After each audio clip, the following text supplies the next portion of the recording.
ரொம்ப டயர்டா இருக்கு. இயற்கையான டேட்ஸ், பாதாம், பிஸ்தா, கேஷு அண்ட் ஹனி கொண்டு தயாரிக்கப்பட்ட லயன் டேட் நட் பைட்ஸ். இனிமே கண்ணை மூடிட்டு கடலை எண்ணெய் வாங்கலாம். ஏன்னா மந்த்ரா கடலை எண்ணெய் இதயத்தின் தயாரிப்பு. வறுக்க, பொரிக்க, ஏன் எல்லா சமையலுக்கும் மந்த்ரா தான். மந்த்ரா கடலை எண்ணெய், அபார ருசி, ஆரோக்கியமான உடல் நலம். சபரிமலை ஐயப்பன் கோயிலுக்கு பக்தர்கள் வழங்கிய தங்கத்தை பயன்படுத்தி துவாரபாலகர் சிலை மற்றும் கோயில் கருவறை கதவுக்கு தங்க முலாம் பூச தேவசம் போர்டு நடவடிக்கை எடுத்தது. தொழிலதிபர் உன்னிகிருஷ்ணன் இந்த பணியை மேற்கொண்டார். இந்த பணியின் போது கோயிலுக்கு சொந்தமான தங்கம் திருடப்பட்டதாக புகார் எழுந்தது. துவாரபாலகர் சிலை, கருவறை கதவுகளில் பூசப்பட்ட தங்கத்தின் எடை குறைவதாகவும் குற்றம் சாட்டப்பட்டது.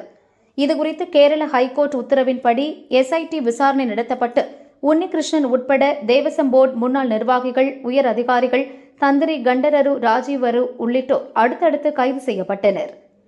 இந்த விவகாரத்தில் கேரளாவை ஆளும் மார்க்சிஸ்ட் கம்யூனிஸ்ட் கட்சியை சேர்ந்த முக்கிய பிரமுகர்களுக்கு தொடர்பு இருப்பதாக பிரதான எதிர்க்கட்சியான காங்கிரஸ் குற்றம் சாட்டி வருகிறது.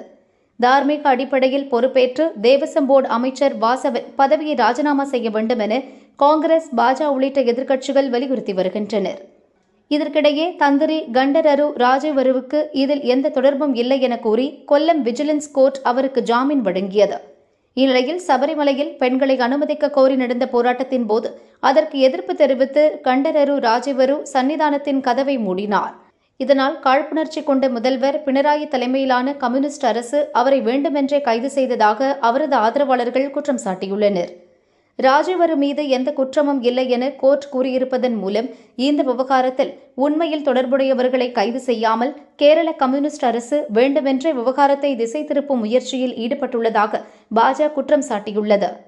தந்திரியை கைது செய்து அமைச்சரை காப்பாற்றும் முயற்சியில் கேரள அரசு ஈடுபட்டுள்ளதாக காங்கிரஸ் தலைவர்கள் குற்றம் சாட்டியுள்ளனர்.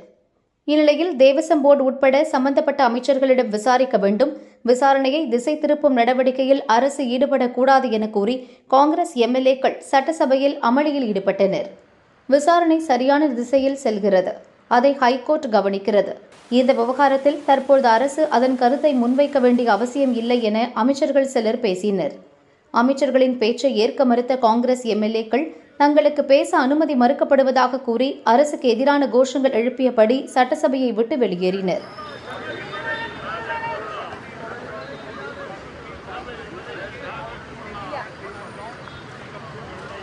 சட்டசபை வாசலில் கம்யூனிஸ்ட் அரசுக்கு எதிரான பதாகைகளுடன் கோஷமிட்டனர். இதனால் சபை நடவடிக்கைகள் பாதிக்கப்பட்டன. சட்டசபை வாசலில் அரசுக்கு எதிரான வாசகங்கள் ஒலித்தன. இதன் மூலம் சபரிமலை தங்கம் தொடர்பான வழக்கு கேரள மாநில அரசியலில் பெரும் புயலை கிளப்பியுள்ளது.